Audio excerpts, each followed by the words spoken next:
Welcome to High Stakes. I'm your host, Tracey Devlyn. On this show, I chat with authors about the moments in their stories that change everything, what's at stake, what it costs, and why we can't look away. From thrillers to romance to sci-fi and beyond. Let's get to it.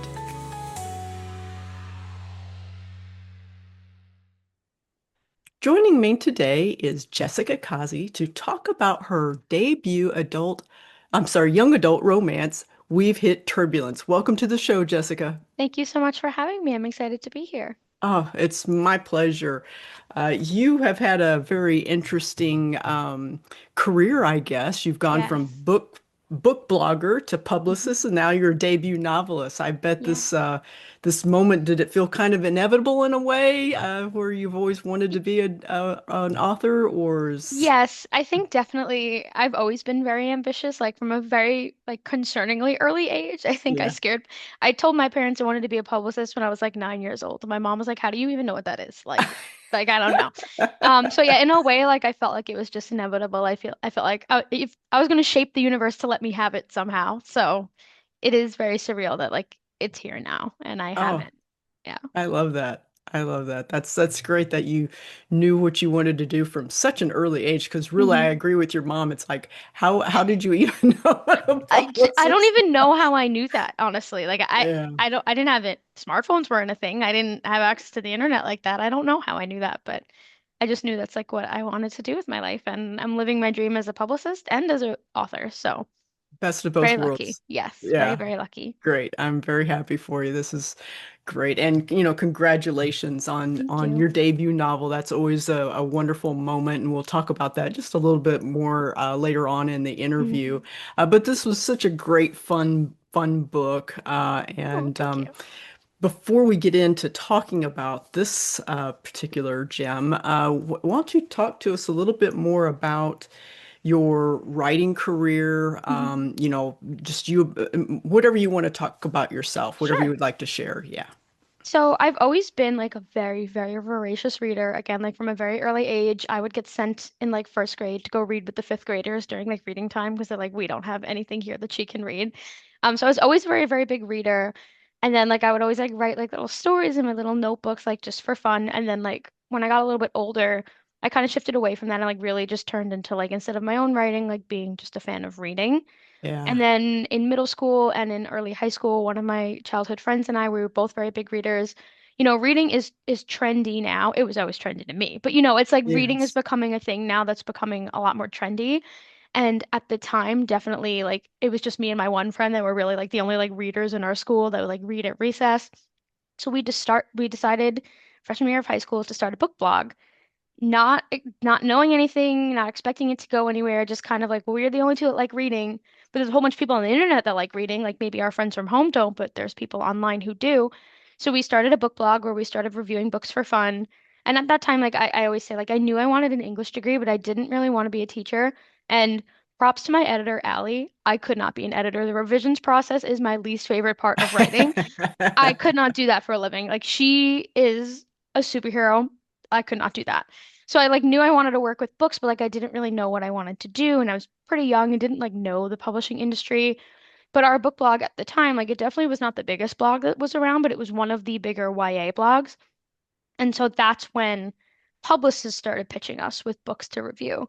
And that kind of just opened up my entire worldview of like, there's a whole nother avenue of like loving books that I didn't even know about. Like, I never gave any thought to the people that put the books on the shelves. Like, there's a whole team of people that can make that happen. And like, very early on, that's kind of when I realized like I can make a career out of loving books. It doesn't just have to be a hobby. And then from there, like it just kind of grew. Like I continued to review, I continued to write on my own time and like intern at publishing houses. And like I just knew this is where I wanted to end up. But that first pitch from the publicist, I remember like very clearly being like, Yeah. oh my God, like this is something else I can do with my life that I hadn't even considered before.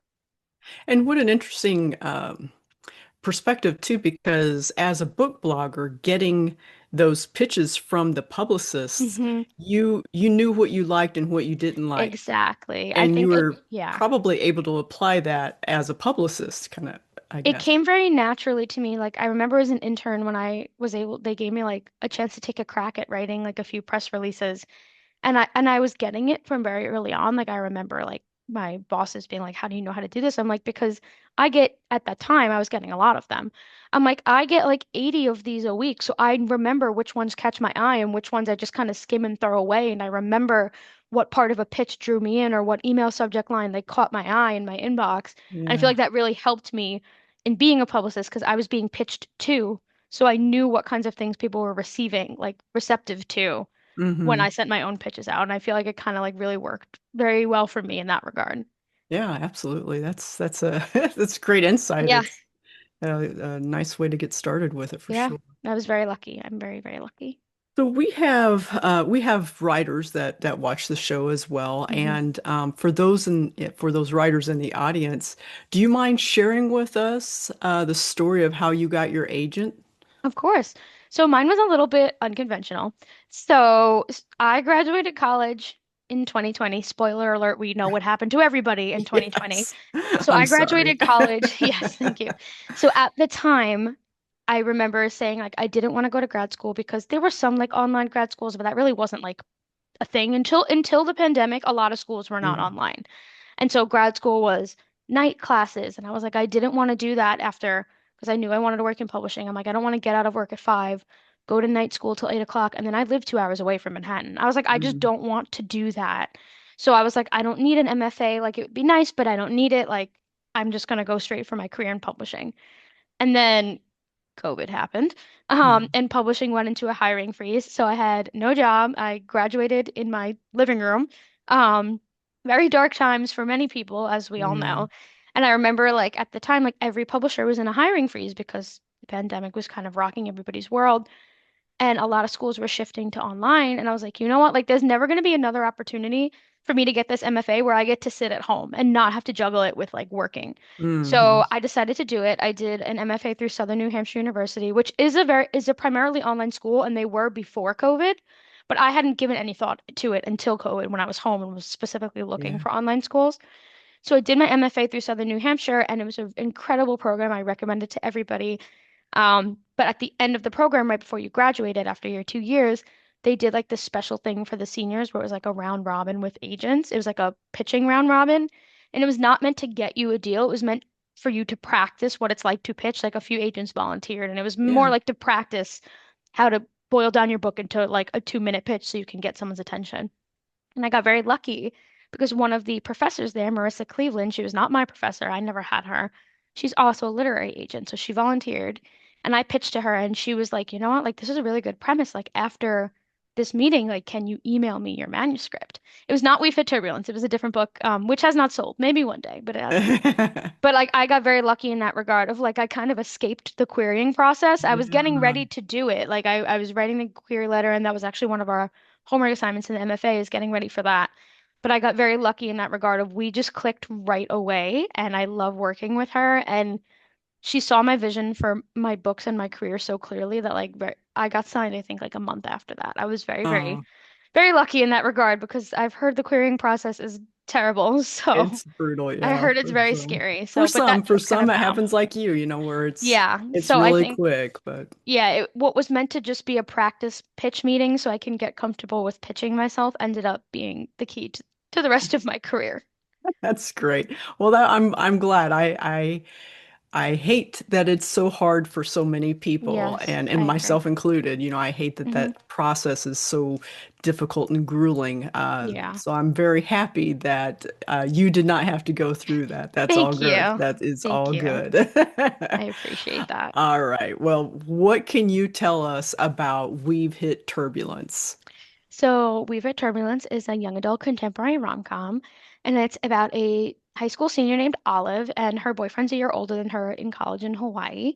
And their relationship's a little bit rocky, so she decides to fly across country to kind of surprise him and hang out with him and kind of just work out whatever they're going through. But on the flight, she ends up sitting next to Tyler Ferris, who is the ex that her heart never truly got over. So it is like all of my favorite tropes, like second chance romance. You can't get more forced proximity than being stuck next to each other on a plane. Like it doesn't get more forced than that. And it's a lot of fun. Like this book was like the joy of my heart. I loved writing it, and it was just so fun from start to finish. And that came out in the reading of it to me too. Thank You you. could tell that you had a lot of fun writing it. Thank It you. is a fun premise, and Yes. the characters were all very well developed. You know, as Thank you. they each had their own little quirks, and you Hmm. just did a wonderful job. Thank you. It's a lot. I love that you even set it in Hawaii, which made the plane ride Very all long. that longer and more grueling for them. But Yes, I love that you set it in Hawaii too, I which you did. don't read a lot of books that are, it seems. Yeah, my brother actually, the idea for the novel came because my brother lived in Hawaii for 5 years. My brother went to the University of Hawaii. So that's where I got a lot of that Oh, okay. inspiration. And so my brother went to the University of Hawaii, and I remember I'm from New York, so it's about an 11 to 13-hour flight to go see him. And I remember like when I was flying one of the trips we went to go see him, I was sitting next to my sister, and I remember thinking like, thank God I'm sitting next to Jamie on this flight and not a random person, because that's got to be awkward for 13 hours. And then I was like, Yeah. just thinking like, what could make it more awkward than a stranger? I'm like, what if it's someone you hate? I'm like, what could make it more awkward than that? What if it's your ex? And then just from there, like going forward, it just kind of like unfolded from there. But all of that, my brother likes to take credit that We've Hit Turbulence was born because he decided to go to the University of Hawaii, which he's right, but don't tell him that because he's my younger brother and he can't get Ones that that were. ego. No. Yeah. Just it's a secret between us for sure. Yes. Great. Do you remember what sparked the idea for this story? I think definitely like yeah, it was that flight and like going to visit and Just that. Okay. just thinking like God, like Yeah. thank God my seatmate is not a weirdo, it's my sister. Okay. Like it's someone I know. It was kind All of just right. like what made me start thinking about that. But then like I like to say almost everything they do in the book, like the places they go, the food they eat, all the exploration they do, like those are things I did with my brother and my sister when I went to go visit them. So it was very much like it's a love letter to Hawaii, but it's also a love letter to like my memories of going to see him there and Okay. going to see my sister. I mean, they did the cliff jumping. I didn't do that. Um, but like Yeah. all of that stuff, all the places, like most of the places in the book are real places that you can go in Hawaii. The restaurants are real places. So it was very much And like the a love letter food. to that. The food is very much real. All of it. I've had almost all of it. I don't like spam, so I didn't have the spam and eggs, but Yeah. the rest of it is all real, delicious. Highly would recommend. All right, great, great. Now, obviously, you've read YA for a number of years. Mhm. You had a blog about it, and Yes. this here's YA. Do you know what kind of draws you to that subgenre of romance so keenly? Yeah, I think YA romance, I mean, I love as a reader all romance. I read adult romance too, but and I work for adult romance Yeah. imprint.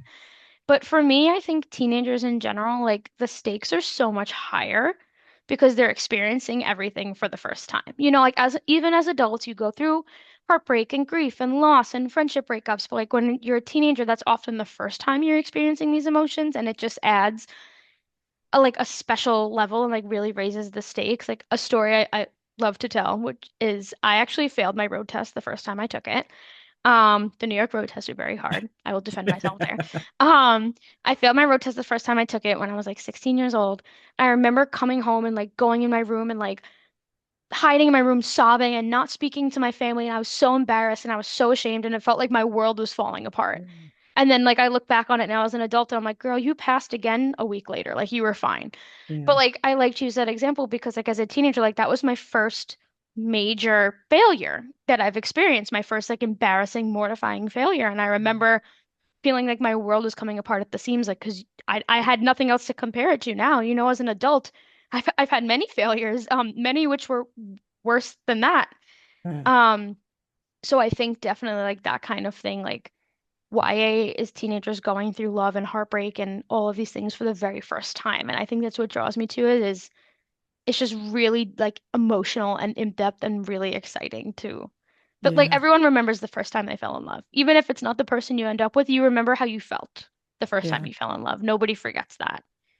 And I think all those emotions that you were talking about, the feeling of failure and first loves and things like Mhm. that, it feels to me like teenagers especially and young adults in their Yeah, 20s, they feel those feels so much more intensely too. exactly. Yep. Yeah, yeah. Because in addition to experiencing it for the first time, you're going through like hormonal changes and your body's changing and like you're like what the like being a teenage girl was probably the worst part of my life. Like like everything you're feeling all these emotions and you're angry for no reason and your body's changing and you're unhappy and like sometimes you don't even know why you're unhappy. Like you're Yeah. just like being mean because you want to be mean. Like I would bark at my mom and then be like, why did I say like that wasn't nice? Like why did I do that? Like it's a very tumultuous time to be a person, to be a teenager. And I think like pl exploring that in YA makes it really fun and exciting because they don't have anything figured out at that age, even if they think they do, which Olive does think she does, and you learn she does not. But I And think maybe things have yeah, changed since I was in high school, but they don't give girls a guidebook on being a no, girl, right? no, So you they do don't not. you're not forewarned that you're going to be hit with all these Hmm. weird feelings and emotions and until recently they didn't do that for mature women who are going Yeah, through menopause. Now it's talked about and there's books out yeah. there and things like that. So yeah, it's a tough thing. And teenagers like teenagers are getting their information for the most part from their friends or from the internet, both of which are not always accurate, both of which are usually not accurate. So like you're getting advice from people like Olive's getting advice from her friends, but they're the same age as her. They don't know really any more than she does, but she's just taking their word for what's right and what's going to be right in her world. And I think like that's kind of the tricky part about being a teen is you don't know what's going on. You feel like the adults don't know what's going on. As an adult, you do know we do know what's going on. But like the teen, you think the adults have no idea what they're talking about, and you're right, and you're usually not. And it's a lot to explore. It is. It is. Well, on this show, you were talking about stakes. We do like Yeah. to talk about the story stakes on this Hmm. show. I always like to say love, death, and the fate of the realm. They're all very Yeah. high stakes, but I do like to delve just a little bit below the surface and talk about what is personally on the line for your character. And we can talk about Hmm. Olive since it Yeah. feels like more Olive's story Yeah. for the most part. What happened? What are the stakes, the big stakes that Olive is facing, and what happens if she fails? So Olive feels very much she's a very type A person, which is autobiographical. Olive is a very type A person, and she thinks she's a very mature teenager. And so she grows up, I think a lot of her childhood informs kind of like the way she feels about life. She's from a family where she just has a single mom who consistently is falling in love with these men and coming home and telling her, like, he's the one, we're going to get married, we're going to have happily ever after. And then it falls apart again and again and again. So Olive is very cynical when it comes to love because she's seen how love brings a lack of stability to her mother's life and by association, hers as a child. And so she's very much to her, the stakes are as much as she loved Tyler and as much as like their relationship was great, he was not very serious about growing up and getting a job and going to college and forming like a solid life plan, which I don't think either one of them are right or wrong. Olive sees what not having a life plan can do because her mother is Mhm. an example of that. And Tyler sees it as we're never going to be younger than we are now. Like life is very much like grab it by the horns, explore things, try, fail. Like that's more his take on life. So I think the stakes for her were that is why she had to let the relationship with Tyler go, is that as much as she loved him, she didn't feel like he was serious about his future. And to her, having a front row seat to what happens when your future is not planned, she didn't Mhm. want anything to do with that. And that's kind of the stakes that pushed her towards Jack, which, without spoiling, there's a lot of things that are not great in that relationship either. But she thinks she has what she needs to have to be set up for a stable life. And, as the book progresses, she learns like that's not all relationships meant to be.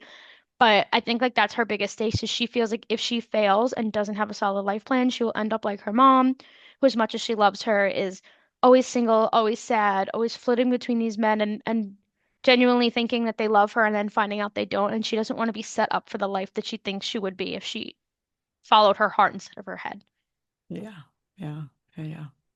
Oh, that's great.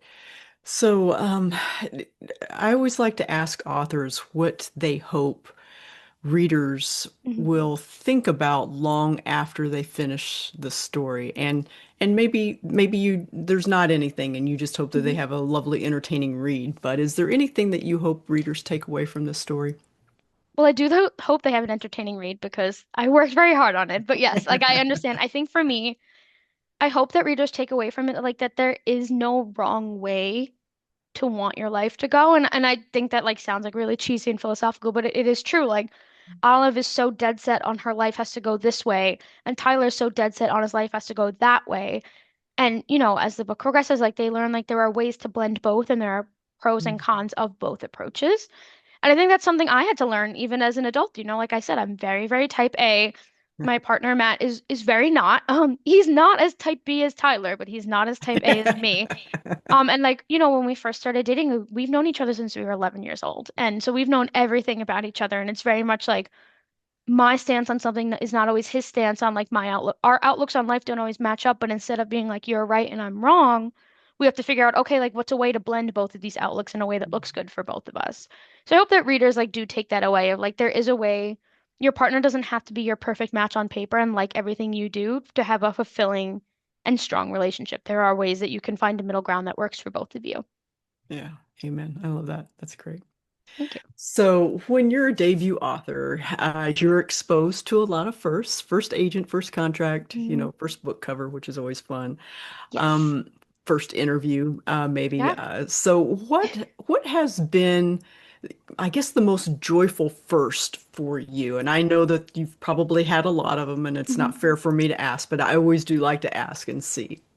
I think for me, the most joyful first, which surprised me, was getting my box of galleys. I knew I'd be excited, but because, I work in publishing, I open boxes of galleys every day. I All the opened like four time. right before this interview. Like I thought I would be more like, oh, this is so exciting, but like not much more enthusiastic like than that.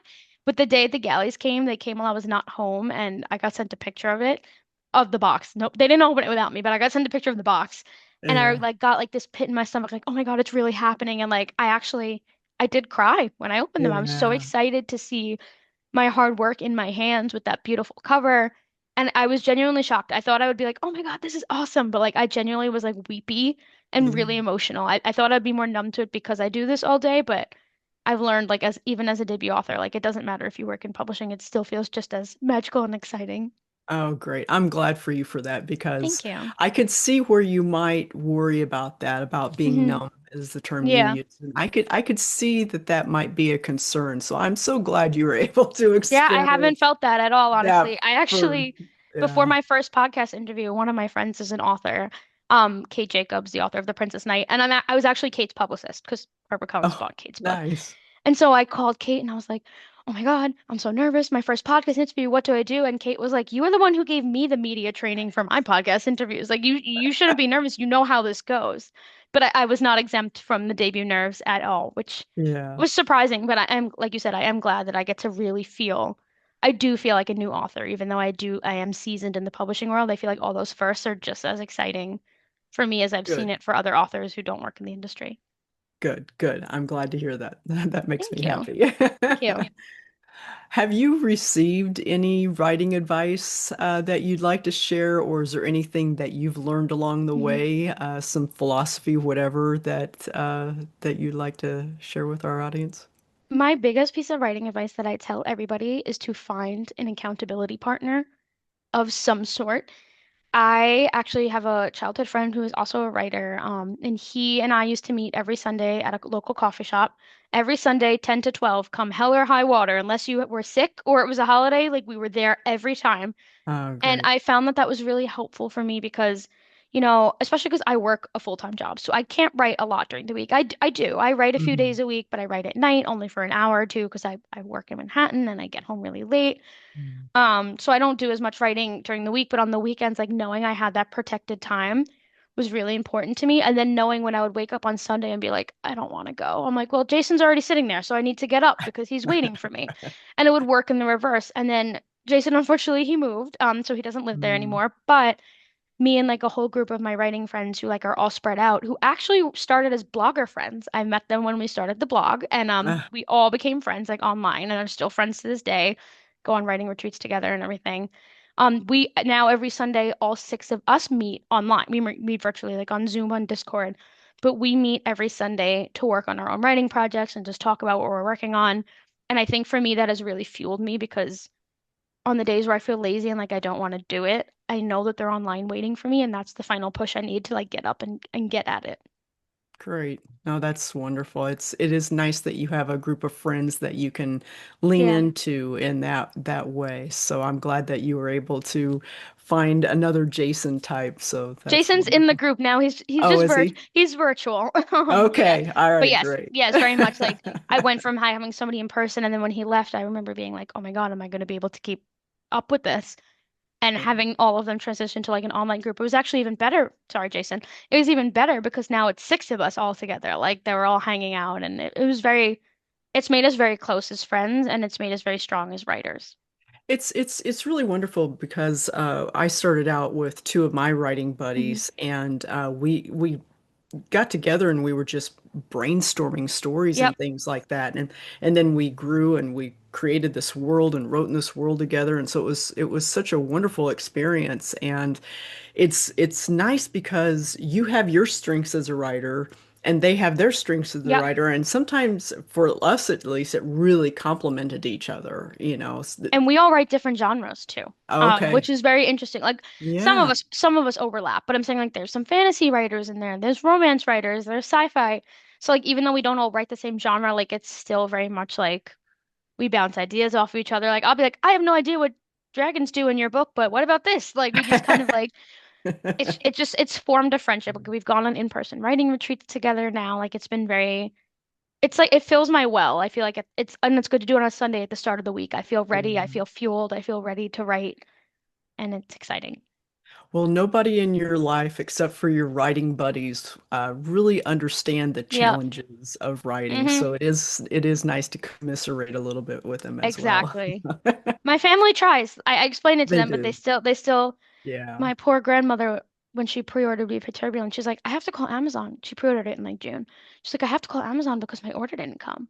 I'm like, it comes in January. She's like, well, why? I ordered it today. I'm like, oh my God. I was like, I can't. Like, I can't explain pre-orders to my 9-year-old grandmother. So my writing friends understand it. So it's Yeah, much, yeah, it makes more that's sense that great. way. Well, my last question is hopefully a fun one. It's Mhm. what's one thing that readers might be surprised to learn about you?